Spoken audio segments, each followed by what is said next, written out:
Hello class 10th, it's Vaishali Aggi here. Today we are continuing with the chapter 10 circles of maths book. Circle के बारे में पहले आपके पास information क्या थी? जो इसका सेंटर है और सेंटर से किसी भी एंड पॉइंट को ज्वाइन करने वाली लाइन को हम रेडियस बोलते हैं और मैं इसको आर से रिप्रेजेंट कर रही हूँ. जो इस चैप्टर में हम पढ़ रहे हैं नई चीज़ वो ये है टेंजेंट क्या होता है सर्कल का. कोई भी एक लाइन अगर सर्कल की बाउंड्री को टच करती है उसे उसका टेंजेंट बोलते हैं. जैसे मैं इस पॉइंट से अगर टेंजेंट ड्रॉ करती हूँ तो ये टेंजेंट है, इस पॉइंट से अगर टेंजेंट ड्रॉ करती हूँ तो ये टेंजेंट है, और इस पॉइंट से ड्रॉ कर रही हूँ तो ये टेंजेंट है.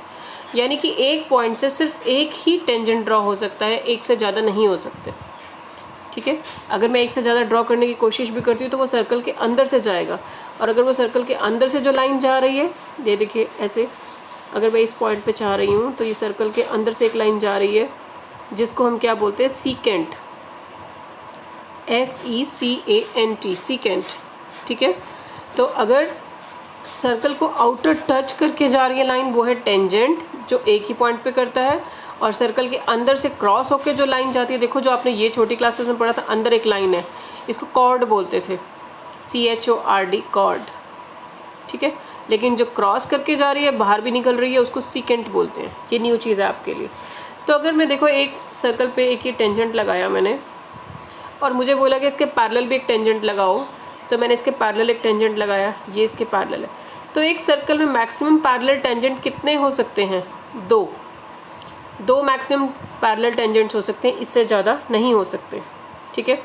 दूसरी एक और चीज़ देखो, एक और थ्योरम है हमारे पास, थ्योरम 10.1, जिसमें क्या लिखा है, अगर ये सर्कल का टेंजेंट है, ये सर्कल को मान लो P पॉइंट पे टच कर रहा है और ये PQ एक टेंजेंट है, तो सेंटर से कोई भी जो डिस्टेंस है टेंजेंट के ऊपर वो हमेशा परपेंडिकुलर होता है. Any distance from centre is always perpendicular to the tangent. Any distance from centre is always perpendicular to the tangent. Right. तो ये एक थ्योरम है आपके पास, थ्योरम 10.1.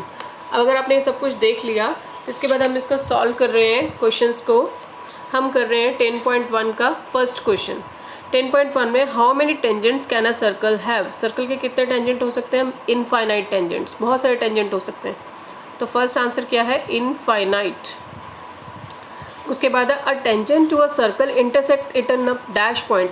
मैंने भी आपको बताया कि टेंजेंट जो है सर्कल को सिर्फ एक पॉइंट पे मिल सकता है. तो आंसर क्या है इसका? 1 पॉइंट.